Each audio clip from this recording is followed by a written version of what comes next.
Well, good morning, everyone, and welcome on this first snowy day in Columbus, Ohio. I'm happy for the technology that allows us to work from home, save for maybe a barking dog in a background somewhere. But um, we're glad you're part of this series of community conversations. A little bit about us, I'll tell you in a minute, but normally I'd refer you to our website, which is disabilityempowerment.net. However, I found out on Friday that our website had been hacked and there's some problems with it. So if you go there and there are issues, that's what it's about. So the Center for Disability Empowerment is a community-based and non-residential nonprofit agency. And we're driven by the choice and direction of people with disabilities. At least half of our staff and board of directors are people with disabilities. We do provide supports and resources primarily in Central Ohio. However, because of technology, we can offer resources like this much more broadly as we're doing today. But we provide those supports and resources to individuals with any disability of any age so that they can be participants and contributors in their communities as they live and learn and worship and work and play alongside those who don't have disabilities.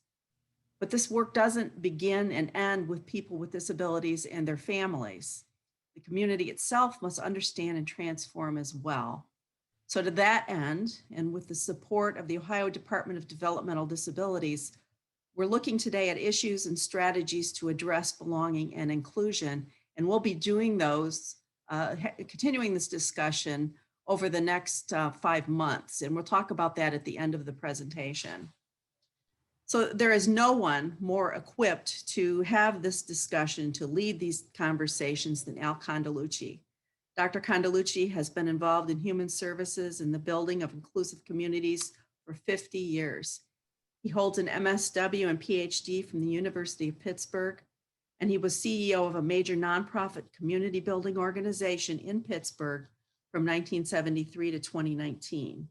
He has authored numerous books on this topic, and those are available, a couple of those are available and referenced on the flyer that has been widely distributed as a promotion for this series. So with that, I'll turn it over to Al, and then I'll see you again when Al is finished.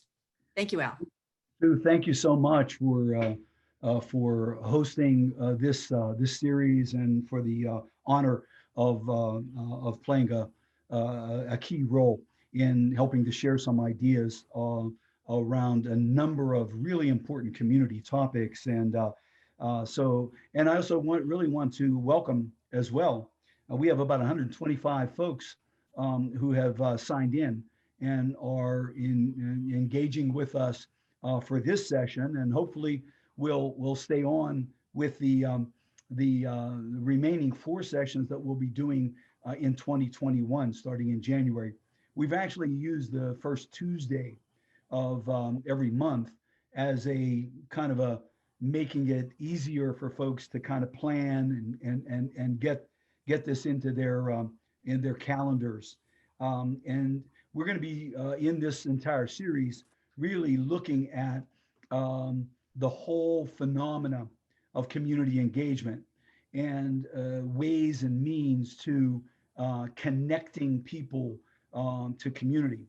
And although our focus, and certainly the focus of the Center for Disability Empowerment is on disability-related engagement, these concepts and principles in every one of the 5 sessions that we're going to be doing are relevant to anyone, because we know that isolation and loneliness, the topic we're going to be dealing with today, is a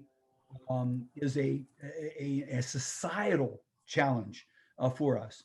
Obviously, individuals with disabilities and other folks that are in vulnerable situations are more at risk. But we know, and I'm going to show some data and some information that has tracked the rise of loneliness and isolation. You know, we find ourselves here in the throes of a pandemic, right? Where we're told and the restrictions of engaging with people are really primary. I mean, being even told to not conduct your traditional Thanksgiving gatherings was goes almost against every grain that we have as human beings. You know, wanting to be with people, wanting to engage, and the pandemic has really forced us into isolating realities, and we know that all the associated struggles that are happening that we hear about now as we continue into maybe what is it, our eighth, ninth month of restrictions. And so clearly, you know, loneliness and isolation are with the pandemic are so present in our world today.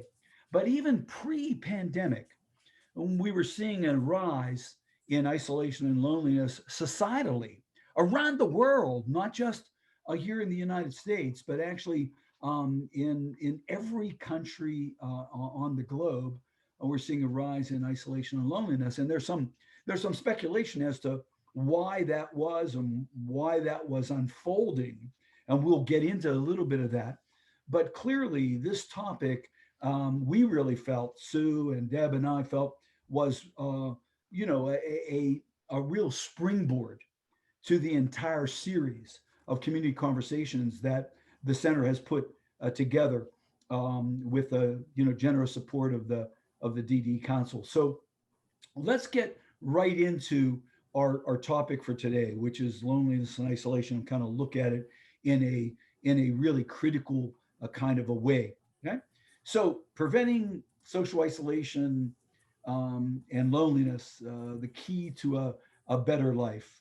What we know is that all people want to be active in their community. I mean, this is just a human phenomena.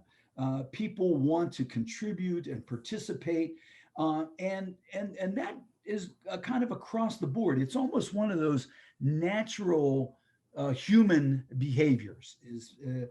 But further, people want to be treated with dignity and respect, and they want to stay in their own homes. People don't want to be placed or put somewhere.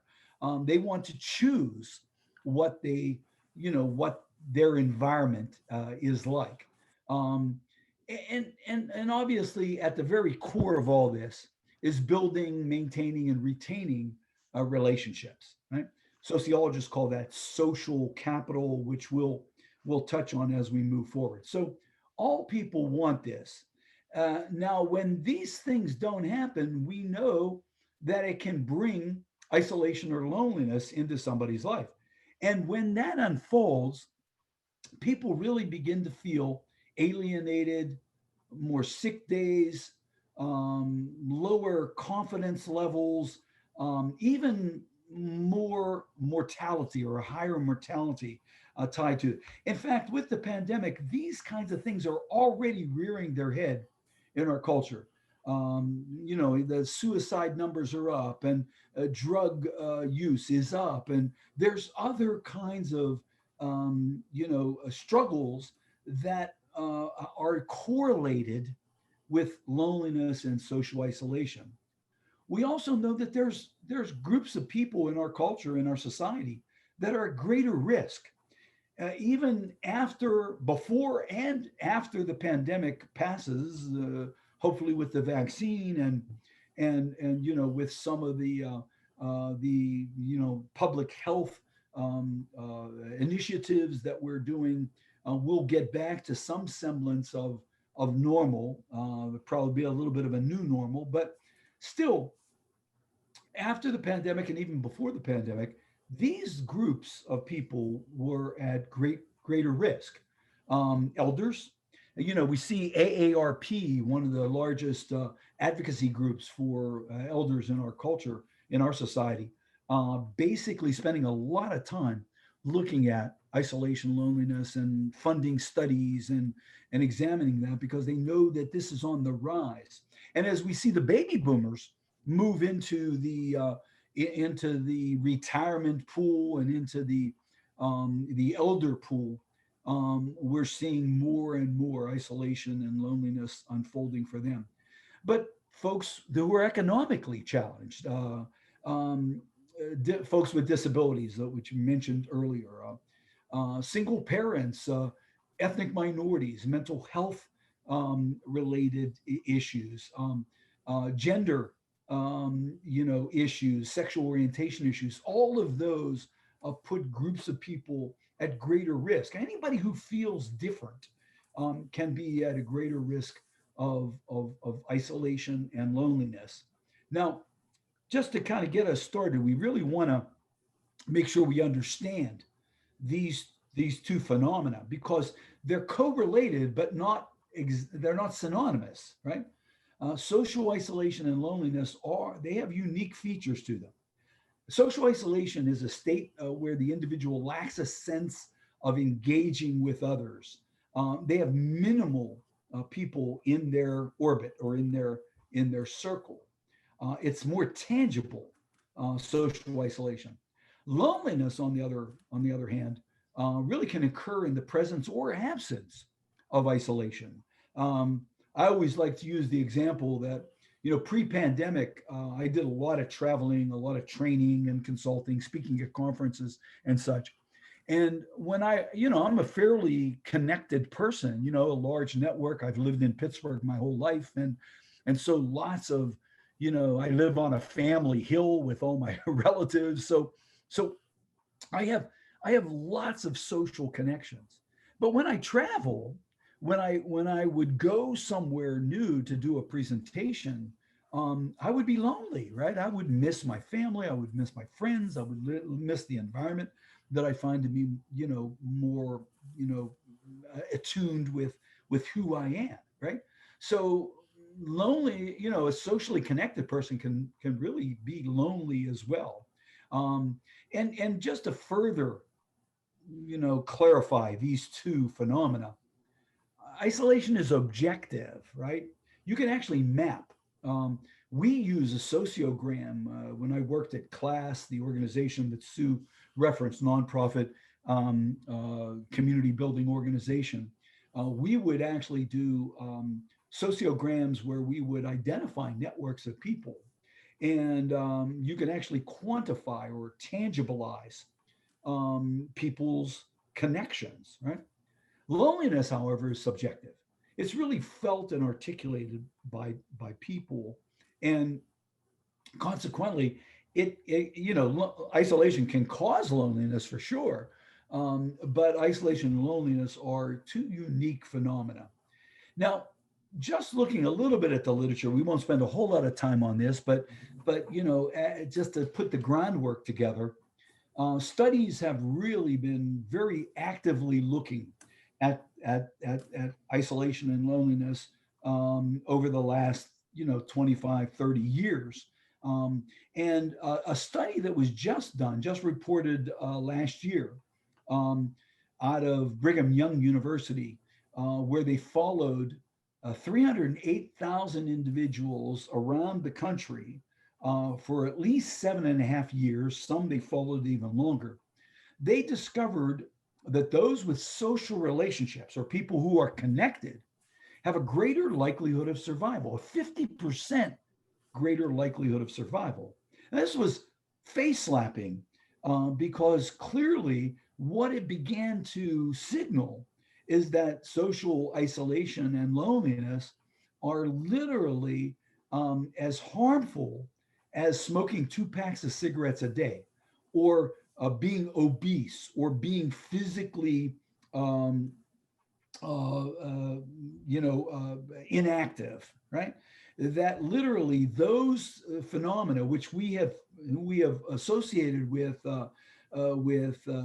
life expectancy and better health, that actually loneliness and isolation are right up there with those other determinants of poor health. And so, this really opened the eyes of insurance companies and large health related organizations, because previous to these kinds of studies, loneliness and isolation weren't even on the radar screen of actually being a determinant, a social determinant that could affect health. And in fact, putting some numbers to this, studies have shown, and this study that was basically done at Harvard and Stanford um, indicated that social isolation contributes $7 billion a year to the cost of medical issues, and primarily Medicare and Medicaid, because of longer hospital stays and not having community supports at home. That when somebody is going to be discharged, oftentimes you got to have a social network in order to stabilize that person as they recover at home. So literally, isolation, loneliness have crept into being seen as actually a huge governmental cost. So simply living alone or in an isolated place may be just as harmful to your health as feeling lonely. And this has really concerned groups like AARP, where large groups of people, as they age, lose their partner or lose their spouse, and they're living alone. By living alone, you can actually put yourself at greater risk if you're not really connected. Now, one of the things that's really fascinating to me as I studied and as I've researched and looked at loneliness and isolation is that there's a biological implication, that there's a biology behind loneliness and isolation that actually is primitive. It goes back to our, as hunters and gatherers, our species actually handled loneliness and isolation. So if you were, somehow, some way disconnected from your tribe, say you were on a hunt and you got lost, or you were out gathering and you got lost, and you were disconnected.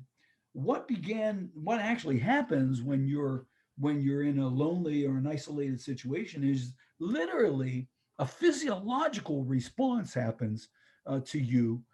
Inflammation, respiration, circulation, acute nerve endings where you're on high alert. When you're by yourself, you're in a precarious situation. Your body knows that, right?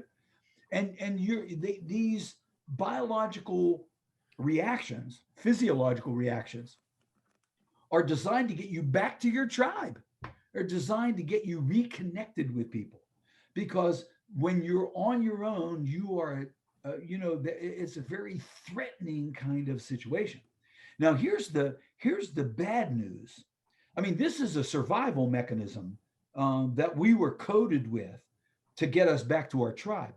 But if you are in a lonely or an isolated situation over a period of time, these things kick in, but over a longer period of time, they're detrimental to your functioning. When they initially kick in, they actually help you get back to your connections. But if you're living in a situation where you're lonely over a long period of time, these things are the phenomena that actually causes problems. Depression, we know, such a bad thing for people, and we know loneliness is really tied to depression, because when you begin to feel lonely, you basically withdraw. You kind of go into a cocoon, and then in the throes of depression, serotonin and oxytocin and other really important enzymes are diminished, which can increase cardiac related issues, and can lead to a greater risk of stroke. We know this, and we know that when people are rendered into a lonely or an isolated situation, that these kinds of things can create depression. Cigna Insurance Company, very large health provider in our country, awakening to the ill effects of loneliness and isolation, decided to do a study, a large national study, where they looked at 30,000 Americans. Now, let me just advance forward, and I'll come back to this data in a second. They used the UCLA loneliness scale, right?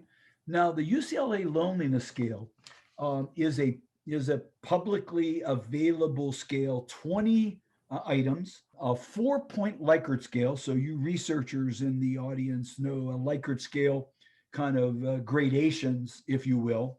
Never, rarely, sometimes, and often are the responses.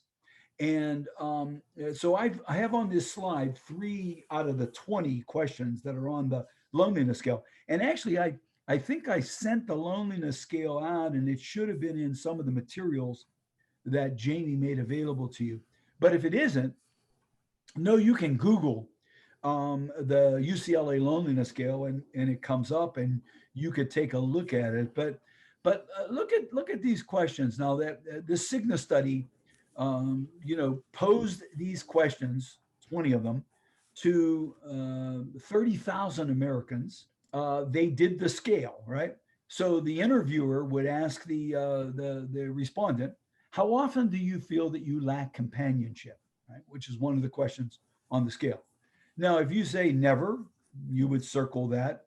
Uh, if you said rarely, you would circle that, or sometimes, or often. And there's points associated with that: 1, 2, 3, 4. So if you answered every question with often or never, because there are a couple questions where they basically flip the scale. So never becomes actually, 4 points instead of 1 point. Um, there's on select questions, and they do that basically so that a respondent doesn't kind of guess. Well, if I answer often, I'll get a better score on every one of these. So researchers sort of kind of mix them up. And the scale that I put in the materials that were sent to you, or if you download this from Google, you'll they tell you which questions are reverse scored. When you finish the scale, you tally up your score. The interviewer tallies up the score. 80, which is the highest score you could get, is the most lonely. 20, which is, if you say never to any of the questions, is the lowest scale. So there's a numerical valuation here between 20 and 80. Now, UCLA developed this scale back in 1968, and they've used it on repeated studies. It's valid, it's reliable, and it yields a score.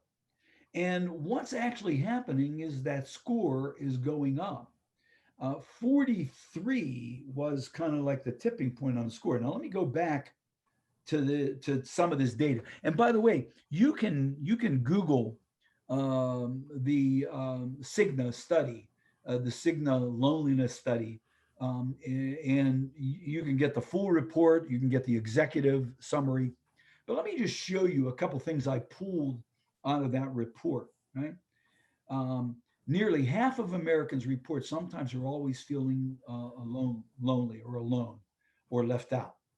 2 in 5 Americans sometimes or always feel that their relationships are not meaningful. Right? They have relationships, but those relationships are really not satisfying. Uh, the loneliest generation was Generation Z, which are the youngest cohort in the study. Now that really was surprising, to think that the youngest people would actually be the loneliest, because we really feel that there's all kinds of ways people can stay connected. And we see kids, they got their cell phones and their little computers, and they're sitting in the mall, and they're texting each other or whatever they're doing. And the thoughts are that this generation is probably the most connected. Well, actually, the Cigna study revealed that they were the loneliest. And in fact, it was the greatest generation, or excuse me, the baby boomers, that were the most connected of the generational breakdown of the study. So again, if you have a chance to take a look at this study, you ought to do that, because it really is revealing, right? And I would also recommend maybe you even take the survey yourself and see where you score. Robin Williams, the iconic late comedian, just amazing um, reviewer of culture, said, "I used to think that the worst thing in life was to end up alone. It's not. The worst thing in life is to end up with people who make you feel alone." Right? This is a really powerful quote. And it really correlates with one of the questions on the loneliness scale, which says, are my relationships meaningful? And we know that in connections and in building social capital, meaningful relationships really are critical. It's not necessarily quantity, it's more quality that matters. Now, we also know through research that there are reasons why people engage less. I mean, to begin to thwart loneliness and isolation means that you have to engage. You have to get out there and be with people. Yet, when we began to probe and look at this, in fact, we did a study in Pittsburgh back in 2016 where we looked at 50 families who had children. 25 of those 50, half the sample, had children with disability labels. The other 25 had children but did not have disability labels. Right? We tried to assure that both cohorts, those that had children with disabilities, those that had children without disabilities, the children were similar age, gender, um, and the like. And then we measured their connection, and we used a scale out of Harvard called the Social Capital Benchmarking Survey. Right? And this benchmarking survey actually measures connections, how connected you are, where you go, who you go with, when you go. 60 questions on the Social Capital Benchmarking Survey. And we did it with these 50 families. And what we discovered, and you would probably predict, those of you who are in human services and provide services to people, that the families who had children with disability labels engaged less. I think predictable. But what we wanted to find out was then why. Why do they engage less, right? So we did a qualitative analysis follow up, and we looked more deeply at some of the reasons. We re-interviewed the 25 families. And here, this list are the list of things that these families told us they struggle with, right? Economics, or the cost of engaging. Families who had children with disabilities actually had less disposable income because disability is costly. Logistical challenges, being able to go somewhere and know you're going to be able to park, be able to get in, it's going to be accessible, it's going to be available. Food choices are going to be, ones that would be broad based. Um, People with disabilities or families who had children with disabilities have more medical appointments, so they had less time to engage, more time at the therapist. Social stigmas. Families told us that they felt basically unwelcomed, like people would stare at them or people would back away from them. There were these social signals that you're not welcomed here with us. Fears, fears that individuals have both ways. My dad had Parkinson's, and we supported him all the way until he passed. And my dad, because of the medicines he was on, had to urinate often. He had to pee. He was on these diuretics, and he was fearful that we would be out somewhere and he would pee himself, or we wouldn't be able to find a bathroom, right? And even though I said, well, Dad, we could use a catheter. There's other things we could do.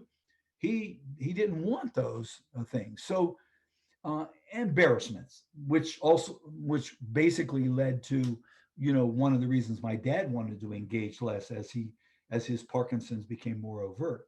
So these are things we know, right? And as communities, we can begin to think about how we deal with some of this stuff, right? What we decide to do to make people feel more welcomed. Now, in this series, we're going to be going from micro to macro, and we're looking at some micro stuff here that families or individuals feel.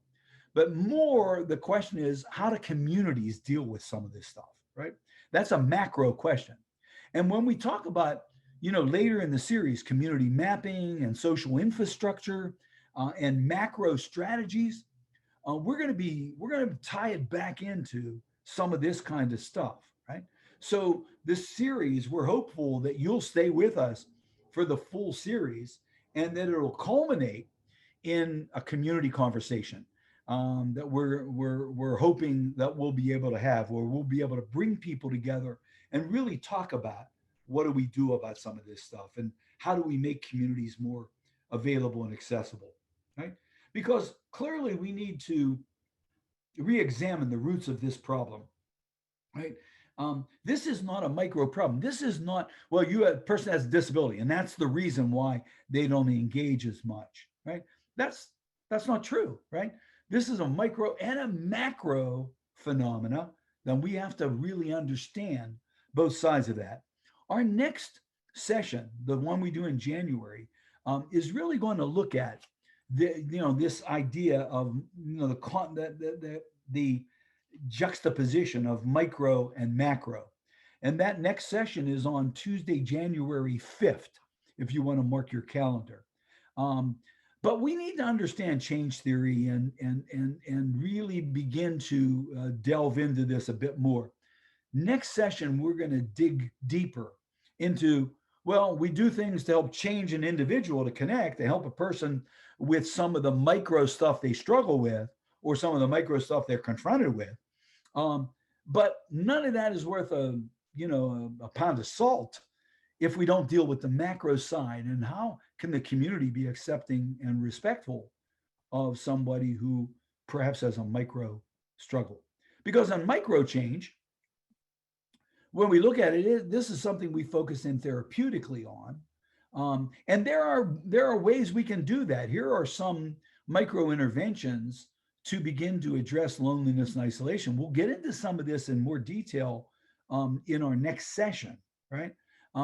But just to begin to set the table here for this entire series, these kinds of interventions we do with individuals who are struggling, right? And I mean, the reason for the struggle might be factored in, but they're struggling, right? And some ways that we can literally identify and and really begin to look at points of connection, right? But on the other side of the equation is really the community, and that's where macro change strategies come into effect. And this really looks at perceptions and attitudes, assumptions that are made in our greater culture, right? And and these, this whole macro phenomena, you can address it formally through laws, through people we elect who tend to have more of a macro agenda as opposed to a micro, we're going to separate from people kind of an agenda, as well as informally through relationships and connections, right? But we know there are some macro interventions, and again, we're going to delve into some of these in greater detail in the tail end of our series, right? We're going to look at how do we soften the cultural infrastructure? What are some ways that we can make communities more receptive, and how do we do that? And this also will coincide with the World Cafe idea that we're looking at culminating this entire series with as we move into the springtime. Just some ideas. I wanted to put them out there for you to know. We're going to delve into them in greater detail further along the series. This is to kind of whet your appetite here. But I wanted to share with you that this is not, social isolation and loneliness is not just an issue that we're dealing with here in the United States or because of a pandemic. These are issues that are around the world, and I've done research and had an opportunity to do lecturing and meeting with people in the UK and in Ireland and in Scandinavia and Australia, New Zealand, and other cultures around the world, and everyone is concerned about these kinds of issues, right? And I wanted to use the UK as an example because back in 2018, the Parliament in the United Kingdom commissioned a study where they were concerned, and how they got concerned was really a tragic kind of a story. One of the members of parliament, who was very popular um, with with the other members of parliament, but unbeknownst to the members of parliament, was really struggling with depression and loneliness, and uh, and she ended up, literally dying. She was, in a bad situation. She was actually murdered, right? And loneliness was really at the core of this issue with Minister Joe Cox. And so the Parliament established the Cox Commission to study loneliness and isolation in the UK. And you can Google some of this. You can find reports from the Cox Commission, but essentially what they did is they recommended to Parliament that a ministerial level office should be created to address loneliness and isolation in the UK. And so the Parliament did do that, and they launched in 2018, at the end of the study, an office focusing in on reducing stigma associated with loneliness, making loneliness a national agenda in the UK, and improving evidence in terms of measuring, and then initiating actions. And so in the UK, they've done some really, really interesting things, because this is not just a micro issue; it's really a macro phenomena. And so they really focused on sort of imagining space, and finding ways that creatively they could make culture, make the infrastructure more receptive. So human conversation is the most ancient and easiest way to cultivate conditions for change, right? This is really about having a conversation. That's what's so beautiful about this series that Sue and her colleagues at the Center for Disability Empowerment have launched, right? Conversations that really can change the world. And so it's not our differences that divide us, right?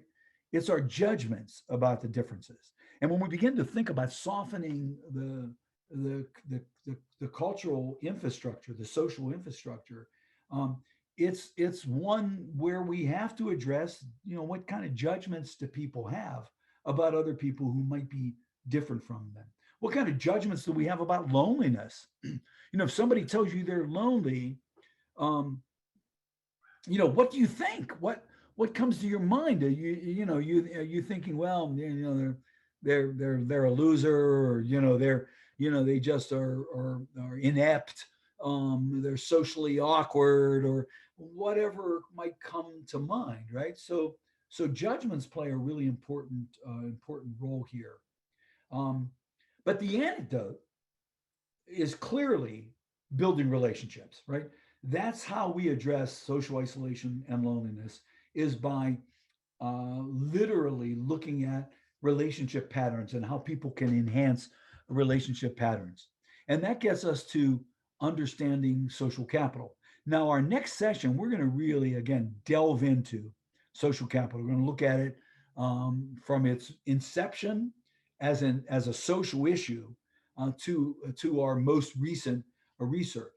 But in a snapshot for our session today, the foundational session, we recognize that relationships basically promote ethical behaviors, and they influence pro-social behaviors of respect and tolerance and kindness, honesty and compassion.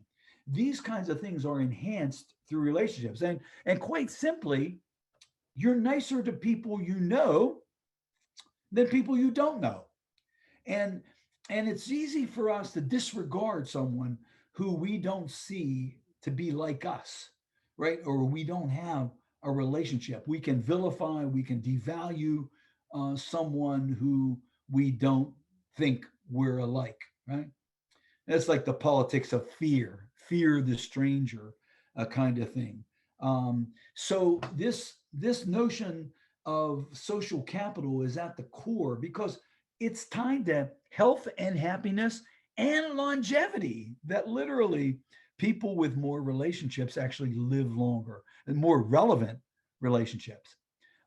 So understanding social capital and thinking about it in our next session, which we have January 5th, we're going to really dig in and we're going to really look at some strategies because Robert Putnam, one of the great purveyors, in fact, next session, we're going to talk about Putnam a lot more. And we're going to look at the social capital benchmarking survey that he developed at Harvard. But Putnam said if you belong to no community and you decide to join one, you cut your risk of dying in half over the next year. In half. Right?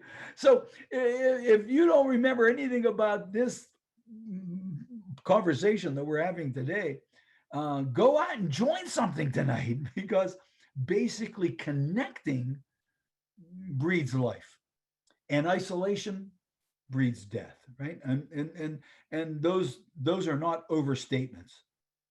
And so building a community, building social capital really requires some aspects. And next session, we're going to dig into each of these four strategies more closely. Right? We're going to look at them more closely and deal with them. But I want you to know that there are tangible things that we can do, both on a micro level and on a macro level, to actually build connections and relationships. And in the end, the real target here are to find community gatekeepers, find people who can open the gates to community and create a welcoming reality for connection. Because this is a two-way street. If someone goes someplace, they're lonely, and they go someplace to want to engage, and nobody embraces them, then their first reaction is to just get out, right? To leave. I mean, think about your own situation. I know this has happened to me when I've been dragged to parties with friends who know all the people at the party, and I don't know anybody, right? And I walk into the party, and I'm not a social recluse, right? I walk into a party and I don't know anyone. My first reaction is, "What the hell? I should get out of here. Why am I here?" Right? Um, and I perceive myself to be socially astute. So if somebody has limited social experiences and they're not welcomed on the other side by a gatekeeper, then they're gonna just go in a corner. They're gonna run for the woods. They're gonna find a reason to leave, right?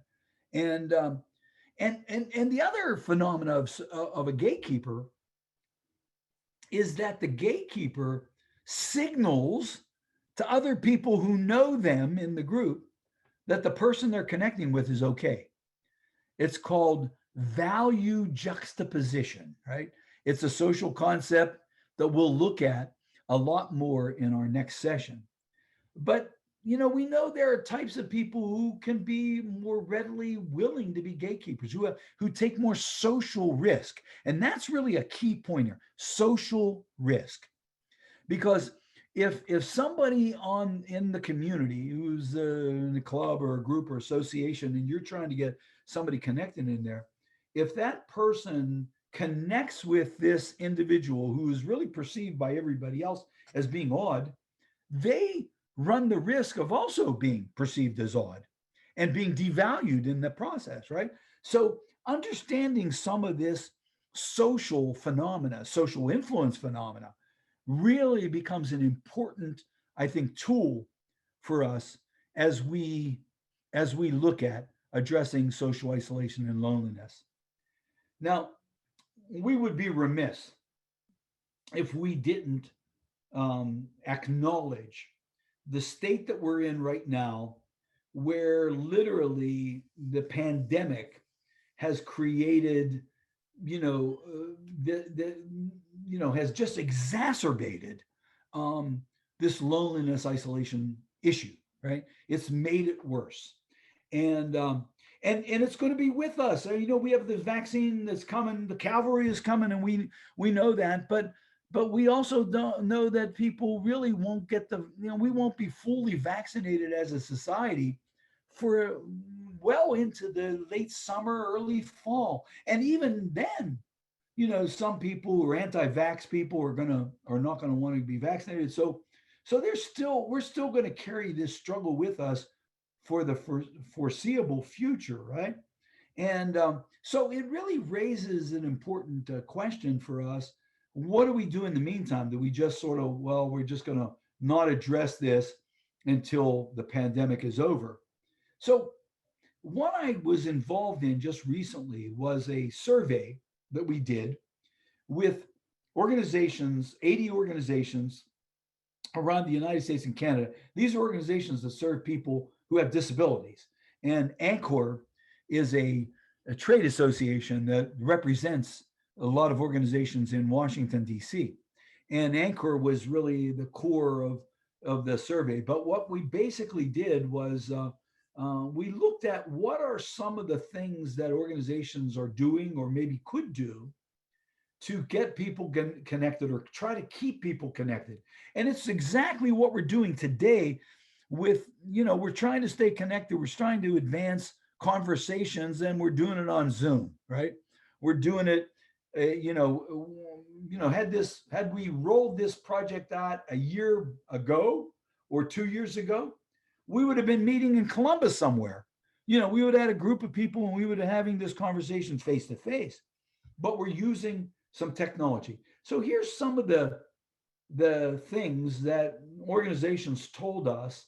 We did this, by the way, in April of 2020, and these were with things that were people were doing, right? And you know, virtual tours and online classes, and you know, trying to get outside more often, and drive by kinds of things, and playing more, word games and other games that we could do with other people to stay connected, to have a little bit of social juice in our lives, right? But there's no question that, building community in a pandemic is a challenging kind of a thing, right? And this little poster that I have up on the slide, just a couple easy ideas, sort of low hanging fruit, that we're all in this together, right? And we recognize that we need each other, and that connections are natural. So there must be a beginning to any great matter, but continuing to the end until be thoroughly finished yields the true glory. Right? And for many of us on this call who work in human services in some way, shape, or form, or work in public service, governmental kinds of things. When we begin to think about getting people connected, this has been an issue. When I look back on my own career, 50 years I worked for a nonprofit organization providing support to people with disabilities. And the first day that I started there in 1971, this was an issue, right? People were isolated, they were institutionalized, they were not out there.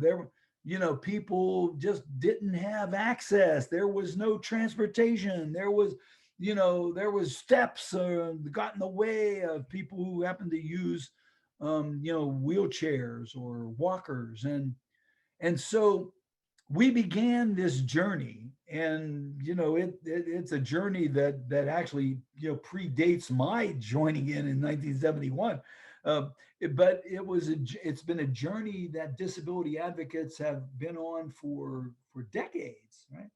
And but continuing until the end, until it'll be thoroughly finished, that yields the true glory. And to me, that really means that we've got to understand community, and we've got to be able to map community, and we've got to be able to look at the social infrastructure and how does it get softened, and what are some of the macro strategies that we all ought to be conversant with and be able to do. And that's where we'll really see the true glory. So I'm going to finish my formal remarks with with a parable, and then we're going to open it up to questions. But I want you to just reflect on this parable. I found this in a book by Margaret Wheatley, and I had a quote with Margaret Wheatley earlier that I actually found on the same book. The book was called "Conversations Can Change the World," and Wheatley just assembled some really, really powerful kinds of things to help us think about how as simple as a conversation can actually, turn a light on in terms of the darkness, right? So here's a little parable I found in there, and I just want to share it with you. It's called the Aztec story. And it goes like this. A long time ago, there was a great fire in the forest that covered our earth. People and animals started to run, trying to escape from this fire. Our brother owl, Tecatl, was running away also when he noticed a small bird hurrying back and forth between the nearest river and the fire. He headed toward that small bird. He noticed that it was our brother, the Quetzal bird, running to the river, picking up small drops of water in his beak, and then returning to the fire, throwing a tiny bit of water on the flame. The owl approached the Quetzal bird. He said, "What, brother? What are you doing? Are you crazy? You're not going to achieve anything by just dropping a little drop of water on the flame. You got to run for your life. You got to get out of here." The Quetzal bird stopped for a moment. He looked at the owl, and then he answered, "I'm doing the best I can with what I have to save a place I love." It's remembered by our grandparents that a long time ago, the forests that covered our earth were saved from a great fire by a small Quetzal bird and an owl and many other animals and people that got together to put out the flame. Right? This is such a beautiful parable of synergy, right? It's a parable about social influence. It's a parable about if each of us do one little thing, and all of us do one little thing, that we can lift up all the boats, right? And that and so this is not about some, I don't know, some hero coming in to rescue um, this problem of isolation and loneliness, right? It's just about each one of us just doing a little bit more, just trying to do our part in building a community that welcomes and respects everyone, right? And so Gandhi said it so long ago, right? This quote is so overworn, but it's still so true, right? We must become the change we hope to create. So if we want a welcoming community, if we want a place where people can be welcomed and engaged, then it's really up to us. It's not our job to do this. It's really it's really required of us as human beings, right? As citizens to do this. And so, um, what we want to do now is we want to go to our question and answer. We got about a half an hour. And by the way, I just put up here on the slide um, my contact information. So, if there's if you want to pose a question to me privately and you don't want to do it, in our question and answer thing, I'm fine with that. I'm working with Sue and Deb and in this project, and so questions that I can answer, I'm happy to do that. So you see my email address on the slide. I was gonna put my phone number up. If you want to give me a call, that's fine too. Um, and my website. And I wanted you to be aware of my website for a number of reasons. One is that on the website, I have a number of videos that I've done about social isolation and about loneliness and about social capital. They're short, little, 8-minute, 5-minute videos that basically you can take a look at and then have a conversation with your team about some of the content in that video. I also have a TED talk that was done in 2014 in Pittsburgh or TED in Pittsburgh, and on social capital. And you can take a look at that on the website. Um, Sue indicated in the introduction, I've written 8 books. In fact, I'm working on a book right now called the Macro Change Idea Book, which was really a book of ideas. I have 10 macro strategies that individuals and people can do, um, organizations can do, to build a more welcoming community. So my books and a link to my publisher is on there. And by the way, I'm not, don't mean to be a huckster here, but I don't get any royalties on the books that I've written.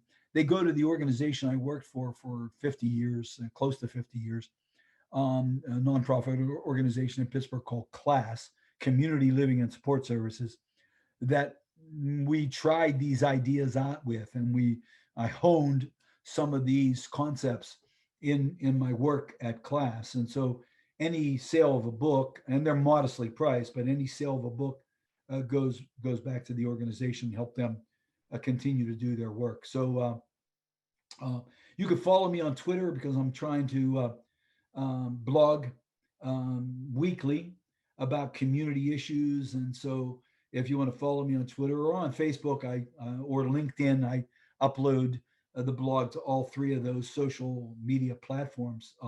So that's just a little bit of information in terms of how to get a hold of me if you so desire. I'm going to stop sharing now. I'm going to flip open the screen, and we're going to see what kind of questions, comments, or reactions that you have. So let me stop the share, and we'll go back to the full view method. As of right now, we have 2 questions. I'll go ahead and give you the first. Kim says, often I find if you identify as a part of a marginalized group and intimately understand the importance of all points you have mentioned, it becomes difficult to maintain the energy to move change. What can be done to maximize resilience? Yeah. Wow, that is such a great question, because it really is true. Um, Perseverance and staying the course um, is really, really challenging in any type of human services. And for those of us who have done, have worked in the field, know that burnout is high. We don't see the kinds of results oftentimes that can energize you, and consequently staying the course is challenging. I I addressed this issue in a book that I wrote a couple years ago. The book was called Cultural Shifting, and in the book I look um, at these P concepts: passion, position, people, presence, politics, perseverance, right? And they're all elements that I think address the question that Kim had, the notion of how do you stay energized when when you're oftentimes beating your head against the wall and you're not seeing the kind of results you'd like to see, and people are telling you no, or you get stopped in the middle of your energy. And and I know for me, a large part of that is really tending to myself. Really, staying, exercising, eating right, getting decent amounts of sleep. Really trying to stay strong, so that I could stay passionate, right? And and in our field, we sometimes run ourselves down, that we're always asked to do more with less. That our 40-hour work week turns into 60 hours and turns into 80 hours, and we're working on the weekends, and that all of that stuff can burn us out, right? And if you burn out, then you're not good to anyone, yourself included, and your family. And so I think you got to tend to yourself. You got to make sure that you um, are doing the things that keep you strong, right? Because if you don't, then the battle is going to be lost, right? But then if you stay strong, I always try to reconnect to the roots of why we're doing what we do, right? Simon Sinek, some of you may be familiar with his work, but he has a book called Start With Why. And it's really clear. In fact, when I read it years ago, I reached out to him. I bought the book for all of my board members. I bought the book for folks on our leadership team, and I said, you got to read this, because he addresses this notion of trying to stay connected with why we do what we do, because we get sucked into talking about what we do, or how we do it. And then the notion of why we do what we do gets buried, right? And so Sinek said we want to flip that. We want to stay connected to why we do what we do. And so I like to remind myself of the devaluation that people can experience, the horrors of institutions that were just a recent part of our past, and even still are horrible today. When people are relegated to an institution, not why we do what we do is to address those important things of justice, of fairness, of what's right in our society, rather than being stuck with what's wrong. And there, you got to work at that. You just can't just assume that you're going to stay passionate. You got to work at it. You got to remind yourself. You got to go back and read the Gulag Archipelago. You got to take a look at Bury My Heart at Wounded Knee, and you got to look at injustice that has been, just a part of culture. I just read a book that was amazing. The book was amazing in rekindling my spirit. The book is called Caste by Isabel Wilkerson. No, hold on. I'm looking for it. I have it right here. Hold on. I'm going to show this book to you because this book just fired me back up, right? It's called Caste by Isabel Wilkerson. It's a bestseller. It's number one on the New York Times bestseller list right now.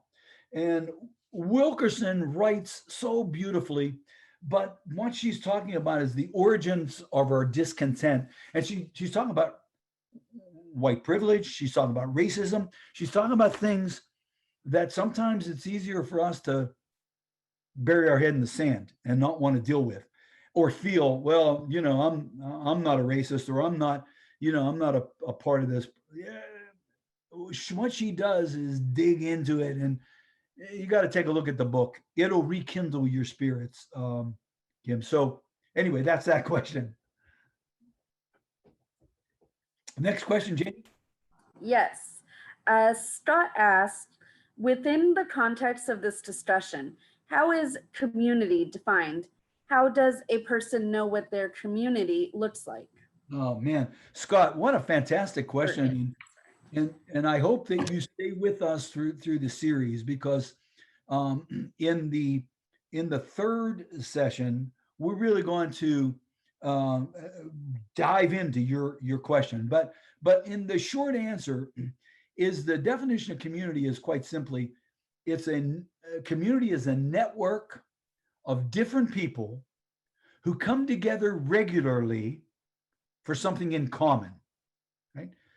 4 points there. It's a network, meaning it's more than one, of different people. So difference is natural in community, who come together regularly.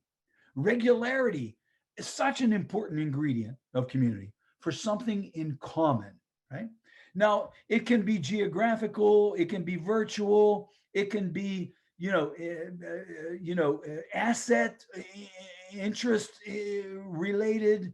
For example, one of my other passions is music. You see my bass guitar back here. and I love jazz music, and I play a little bit. I try to play a little bit, but when I I'm a member. I joined the Pittsburgh Jazz Society, right? And so my passion for jazz gets gets addressed in that community. But I also had an opportunity to join a virtual, jazz community. And so online I can chat with people, I can connect. So community is a network of different people who come together regularly for something in common, and some celebration in common.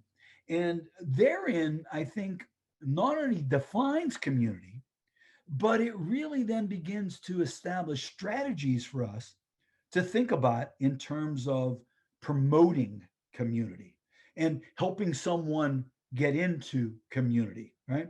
So, um, thinking about it in ways that are not, when we say community, and oftentimes people immediately default to geography. I live in Pittsburgh. That's my community, Pittsburgh, and it is. I'm a proud Pittsburgher, and and I want to remind you that the Steelers are what, 9-0. So just keep that in mind. But I don't want to make my Ohio friends mad. But the notion of community really is more than just geography, right? It's also passions and interests and energy. I mean, something like Facebook, as trite as that can be, offers. I mean, I when I'm going through my Facebook feed, I see people saying good night. My Facebook friends, they're literally kissing you good night. Uh, so so and those kinds of platforms, are fine. Community can be found in so many different ways, and that's part of what we're going to examine when we look at the mapping of community session that we're doing in February. That session is going to be on February 2nd, Tuesday. So again, understanding and thinking about community, Scott, is really, that's the core of what this series is about. So I'm glad you're with us today, and I hope you're able to stay with us as we go through these sessions, and then maybe help us plan the World Cafe that we're going to be trying to do as we move into the late spring, early summer. Any other questions come through, Jamie? Yes, Okay. we have a comment. I will say we have a comment that says, "Go Browns." As someone from Texas, I will not say anything. Leave it at that. And then we have, who wrote the book Start with a Lie? His name is Simon Sinek, Sinek. And by the way, I just got his newest book. It's called The Infinite Game. But all of his books start with why. His second book was Leaders Eat Last, is the title of that book. The Infinite Game is the one that I'm reading now. His TED Talk has over 1 million hits. His TED Talk Start with Why. And it's short. In fact, I when it came out, I showed it to at a board meeting. Instead of having the discussion about the things that we often end up talking about at board meetings, I showed the video at the very beginning of the board meeting, and then we talked about the video the rest of the board meeting. And a couple folks came out of the meeting and said, "Well, we didn't even talk about the deficit." And I said, what we talked about was just as important, maybe more important, than ending up talking about the deficit in one of our lines. But Simon Sinek, you can also follow him on Facebook. Sinek is his name. Great stuff. In fact, I mentioned I reached out to him after I read the book. And it just so happened he was coming to Pittsburgh to do a lecture at the university, and I'm on faculty at the university. I didn't know that that he was coming. And so I had an opportunity to actually meet him. We spent a little bit of time together, and I invited him over to our agency. So he's really, really good. His stuff is really good. Take a look at it. Other questions, Jamie? Yes, several here. Let's see. In order, we have Sarah who says, I am a job coach with an agency in Columbus that works with adults with developmental disabilities. I have been with this company for almost 6 months now. I have found that almost all of my clients have found ways to find community engagement. The isolation and loneliness issues are found more so in the home environment. Many of my clients come from highly dysfunctional home lives. How can I continue to promote myself as a gatekeeper when I find that part of the battle of loneliness and social isolation is played out in the home where my influence cannot be reached because of lack of support from parents and guardians? Yeah. Jenna, first off, thank you for working in our field and working as a job coach. What an important job that is, and so necessary. And I think that the point that you're making in your question, Jenna, is that we can have conversations like we're having today, and the series like that Sue and the folks at the center have developed, and they're great. But if we don't bring along key stakeholders into this conversation, um, then we're going to be hitting our head against that proverbial wall. I always feel that it's so critically important in any initiative to make sure that families and siblings are right at the core of this, along with, of course, board members and other organizational stakeholders. For us to do things that are really important to do, but if we do them without the other stakeholders really being aware of it, then for families, it's just another um, bottle of snake oil. Families have been told um, from time immemorial, try this, it'll do that. We're going to try this, and everything's going to be great. We're going to get your son a job. We're going to do this. We're going to do that. And most of the time, those things have never worked, and families really begin to give up, and they begin to say, "Look, just have some safe place. I don't care if it's a shelter workshop. I don't care about that congregation stuff. Just I want my son to be safe and happy, right?"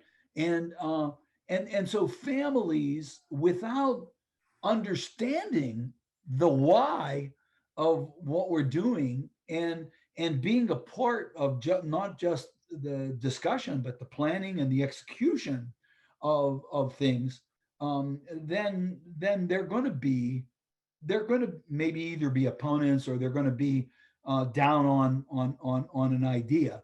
So I think we want to bring the families and keep the families and the board members with us in these activities as much as we can and as best as we can.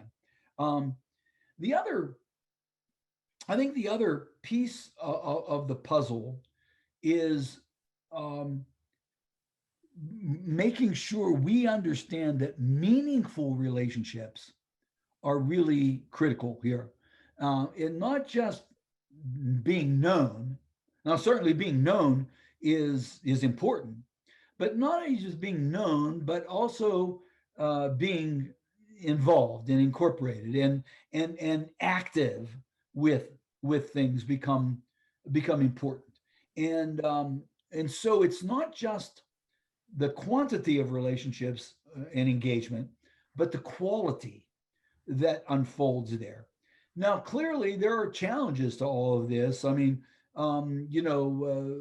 especially given the fact that most folks with developmental disabilities have not been fully incorporated or engaged in our communities. A lot of times, communities have abdicated responsibility or roles because they really feel, well, the center is there, and UCP is there, and ARC is there, and Goodwill Industries is there, and they'll take care of this issue, right?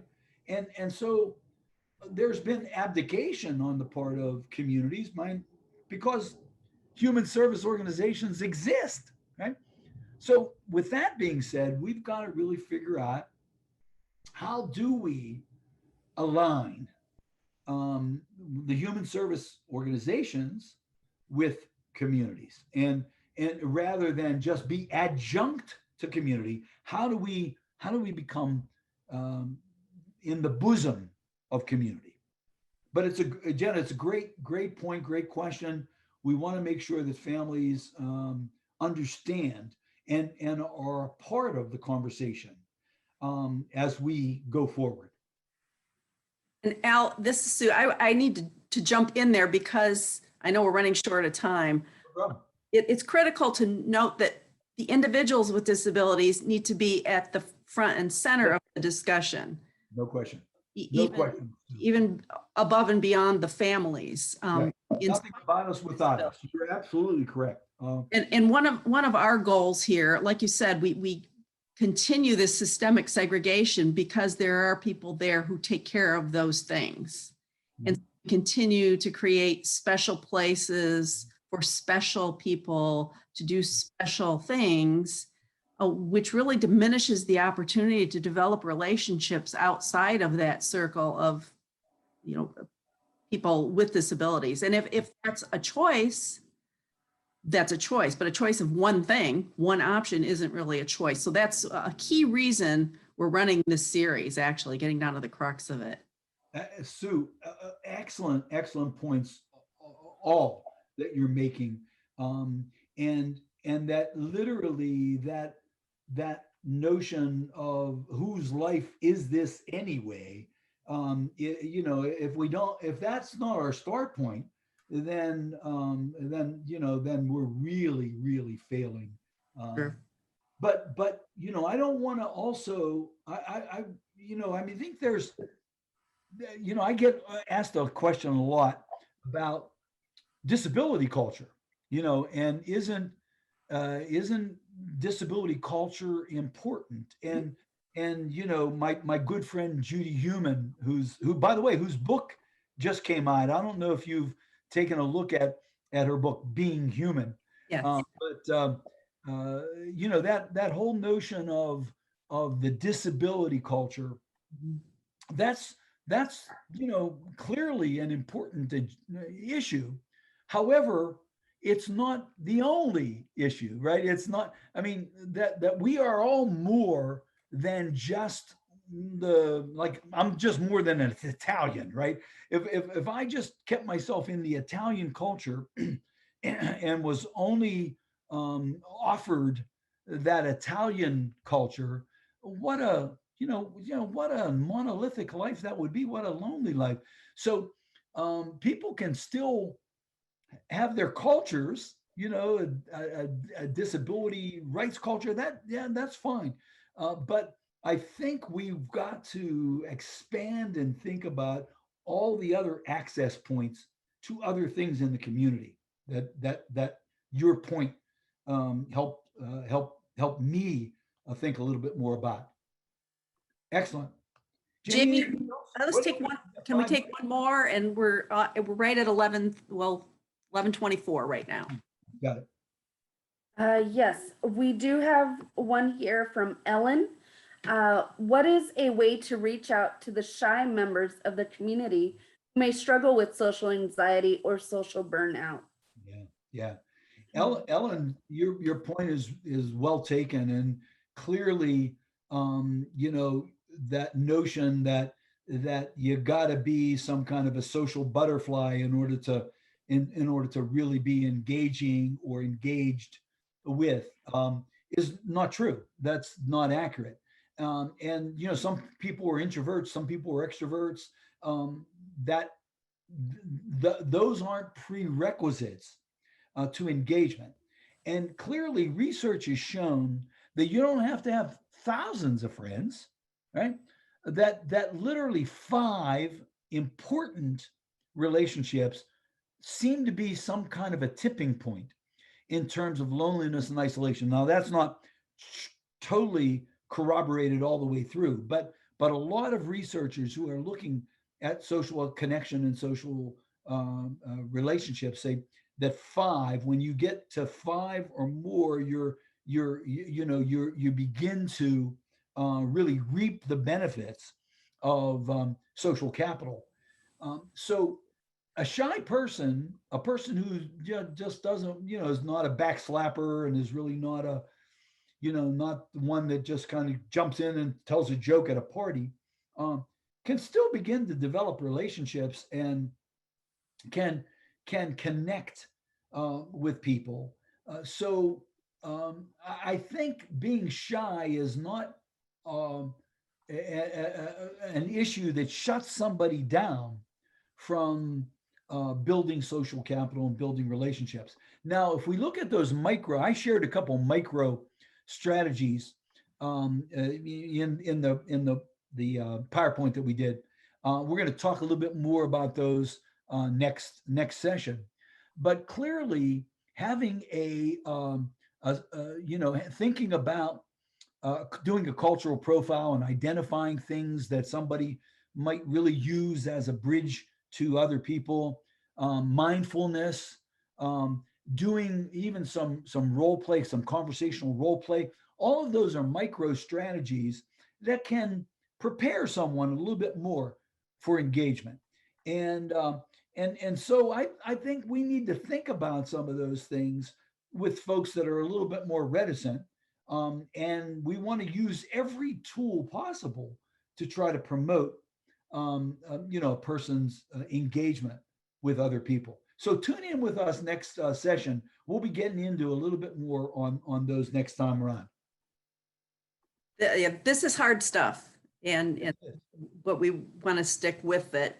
Just a little reminder that the sessions coming up are January 5th, Building Community Through Social Capital, February 2nd, Community Mapping, March 2nd, Understanding the Social Infrastructures, and April 6th, Dealing with Macro Change, the Key Ingredients for Community Success. So again, I hope people stick with that. The registration is required. We have that on our Facebook page. And I think one thing that's still working on our website right now, disabilityempowerment.net, is the link to that flyer and registration. So I want to be respectful of everybody's time. I want to thank everyone. You will be receiving an evaluation survey from us, and it's very helpful for all of us, for the presenters, for our funders, for us, for future programs, that you take a little bit of time and give us input onto these sessions that we're doing. And then one last shameless plug for Giving Tuesday. Everybody has their favorite charities and organizations. We are among those organizations that are open for that kind of funding, because the grants that we receive to do programs like this, the contracts that we have to do programs like this, frequently have cuts in funding or the grants end. And we sustain ourselves by that ongoing contribution to move forward on these systems change kind of issues. So any last comments, Al? No, just thank you, everyone. Hopefully you'll be with us over the next couple series. We're going to have some fun. There'll be some more engagement exercises we'll do. So hopefully you can plug in.